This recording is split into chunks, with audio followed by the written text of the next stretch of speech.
Okay, picture it. Alarms are blaring, you can see thick smoke just pouring into the sky, and you can feel the heat from a massive fire. It's what we call controlled chaos.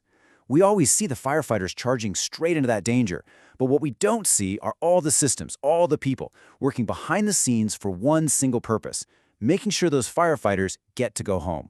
So today, we're going to pull back the curtain on those unseen guardians. Here's the plan for this explainer. We're going to meet the person whose only job is safety on the fireground. Then, we'll learn how crews literally read a building to see its weaknesses. We'll get into the brutal fight against heat, break down the single most urgent call a firefighter can ever make, and finally, see how the learning starts right after the fire is out. Just look at this scene. That's not just a fire. That is an incredibly complex, dynamic, and unbelievably hostile environment.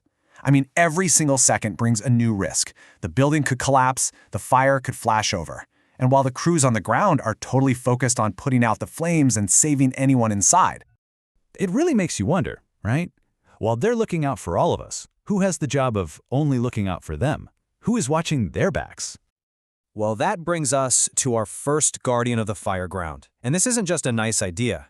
It's a very specific and absolutely vital role on the team. So meet the Incident Safety Officer, or the ISO. The best way to think of this person is like an air traffic controller, but for risk.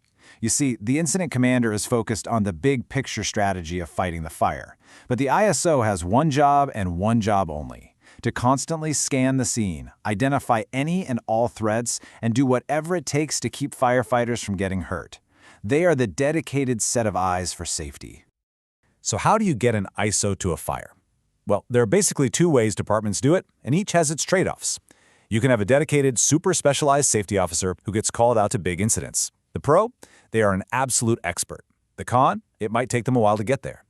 The other way is to assign the role to a high-ranking officer who's already on scene. They're there instantly, but they might not have that same deep, specialized safety training. It's this constant balance between getting an expert versus getting someone there right now. Now, a massive part of the ISO's job, and really every firefighter's job, is figuring out the dangers of a building before they even go inside. And that brings us to our next section, decoding the building. This is so important. This is all about prediction. Before anyone takes a single step through that door, they're trying to see the future. They're asking, how is this building going to handle the fire? Where's the fire going to spread? And of course, the million-dollar question, when is this thing going to come down? To do that, firefighters have a classification system. First up is Type 1, which is fire resistive. Think of your modern skyscrapers, big arenas, hospitals. They're built with tons of steel and concrete, specifically designed to bottle up a fire in one area and resist collapsing for a long time.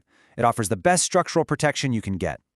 Then we have Type 2, non-combustible. These are your big box stores, your warehouses, usually with metal frames and metal siding. Now, it sounds good, right? The building itself doesn't burn. But here's the trap. Steel doesn't have to burn to fail. Under intense heat, it can soften, warp, and just let go. And when it does, the whole thing can come down incredibly fast with almost no warning. And next is Type 3, ordinary construction. You see these all the time in older downtown areas. They've got strong brick walls on the outside, but inside, the floors, the ceilings, the roof, it's all wood.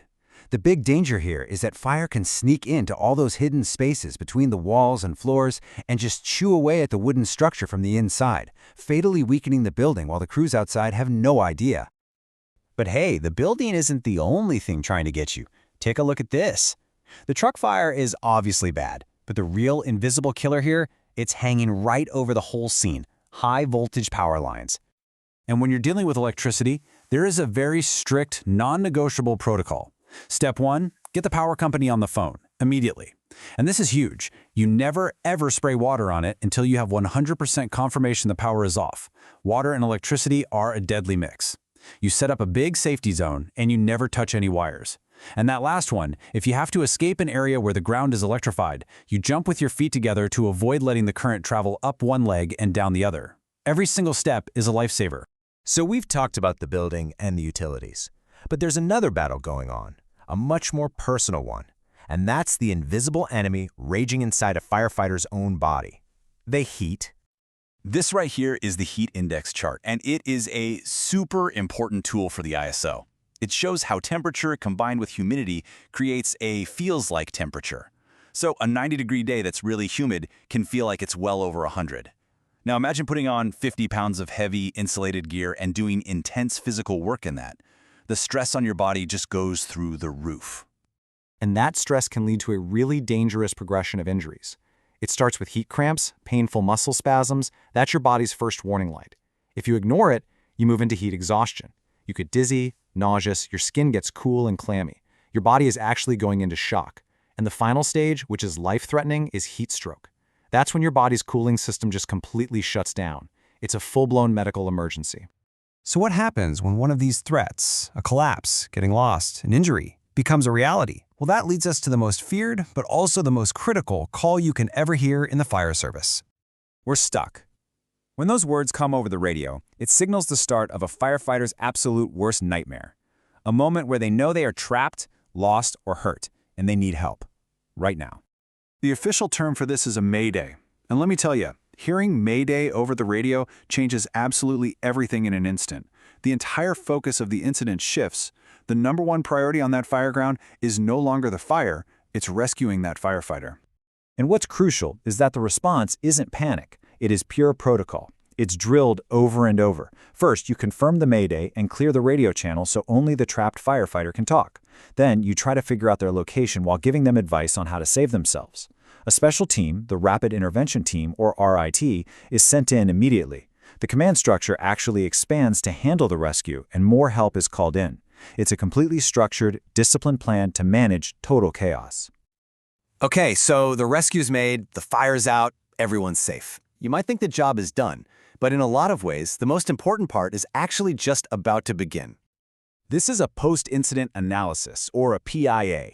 Every big incident, especially one with a Mayday or an injury, gets broken down meticulously. This report goes through what happened, literally, minute by minute. It looks at what went right, what went wrong, and most importantly, what can be done to make sure it doesn't happen again. And it's not just a stack of paperwork. It's about the people, the crews, all get together to debrief, to talk it all through.